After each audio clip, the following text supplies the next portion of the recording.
नमस्कार, खबर एक्सप्रेस में नजर डालते हैं अब तक की बड़ी खबरों पर।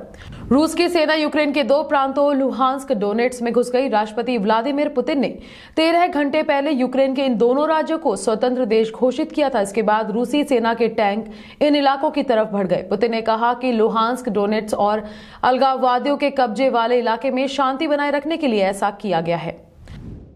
हिमाचल प्रदेश के ऊना शहर में मंगलवार सुबह एक अवैध पटाखा फैक्ट्री में ब्लास्ट हो गया। टाहलीवाल औद्योगिक क्षेत्र के बाथू में हादसा सुबह के वक्त हुआ। इसमें 6 महिलाओं की जिंदा जलने से मौत हो गई और बाकी 10 महिलाएं 80% तक जल चुकी हैं। महिलाओं की हालत बेहद गंभीर है। उन्हें पीजीआई चंडीगढ़ रेफर किया गया है। बाकी का इलाज ऊना के अस्पताल में चल रहा है।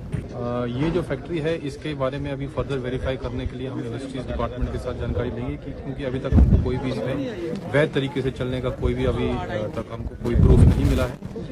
जो इसके चलाने वाले या संयोजक थे उनको एप्रीहेंड करने के लिए भी हमारी टीम जो है आगे चेक होगा। रजिस्ट्रेशन और ये सब चीज़ें जो है ये मैंडेट है और इसके लिए इंडस्ट्रीज डिपार्टमेंट के माध्यम से हम जो है इसकी पूरी जानकारी लेंगे कि ये ऑफिशियली चल रही थी या कोई अनऑफिशियल इसमें कोई धांधली का वेरिफिकेशन का मामला है। अभी हम मौके पे पहुंच के सबसे पहला हमारा मेन उद्देश्य इसको यहाँ से रेस्क्यू करके ये फायर कंट्रोल करने का हमारा एक मेन उद्देश्य था।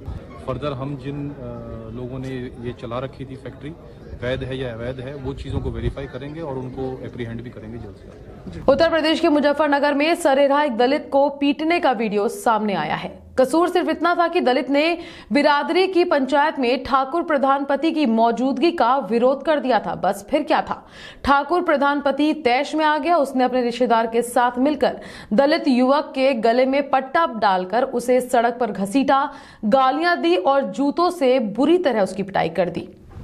पेरोल पर जेल से बाहर रह रहे डेरा मुखी गुरमीत राम रहीम सिंह को अब Z+ सुरक्षा में रखा जाएगा। इस संबंध में ADG CID की तरफ से रोहतक रेंज कमिश्नर को पत्र लिखा गया है।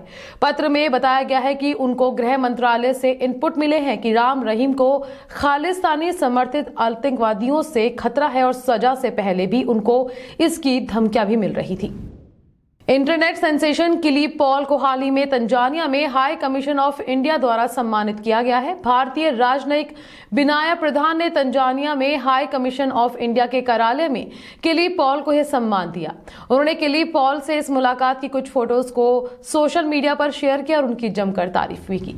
Big boss OTT fame Urfi Javed ने हाल ही में खुलासा किया है कि एक बार कास्टिंग डायरेक्टर ने उनसे म्यूजिक वीडियो में काम करने के बदले सेक्सुअल फेवर की मांग की थी। उर्फी ने सोशल मीडिया पर कई स्क्रीनशॉट्स भी शेयर किए और उस डायरेक्टर को एक्सपोज किया। साथ ही उर्फी ने ओबिद अफरीदी नाम के कास्टिंग डायरेक्टर पर उनसे और उनकी जैसी कई लड़कियों को एक्ट्रेस बनने का सपना दिखाया और वीडियो सॉन्ग में कास्ट करने के बदले उनके साथ रात गुजारने की मांग करने का आरोप भी लगाया।